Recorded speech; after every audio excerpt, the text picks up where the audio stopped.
कहानी का नाम रक्तासुर का रहस्य। बहुत समय पहले की बात है। उत्तर की ओर एक घना जंगल था जिसे लोग विनाश वन कहते थे। इस जंगल में कोई भी जीवित नहीं लौटता था। गांव वालों का मानना था कि वहां एक राक्षस रहता है, रक्तासुर, जो रात के समय बाहर निकलकर लोगों को मारकर खा जाता था। हर महीने पूर्णिमा की रात को एक आदमी गायब हो जाता। गांव वालों में डर इस कदर भर गया था कि उन्होंने जंगल की ओर देखना भी छोड़ दिया। एक दिन एक साहसी युवक आरव ने फैसला किया कि वह इस रहस्य का अंत करेगा।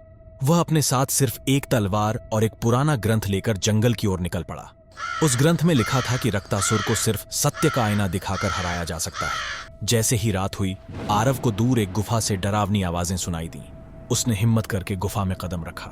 वहां अंधेरा था और अचानक एक विशाल भयानक आकृति उसके सामने आई। वह था रक्तासुर। रक्तासुर ने कहा, तू भी मुझसे लड़ने आया है जैसे बाकी मूर्ख आए थे। आरव ने तलवार उठाई, लेकिन वह समझ गया कि बल से यह युद्ध नहीं जीता जा सकता। उसने ग्रंथ से सीखी बात याद की, सत्य का आईना। उसने अपनी थैली से एक चमकीला दर्पण निकाला और रक्तासुर के सामने किया। जैसे ही राक्षस ने उसमें देखा, वह चिल्लाने लगा।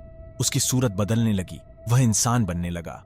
और अब आया कहानी का सबसे बड़ा रहस्य।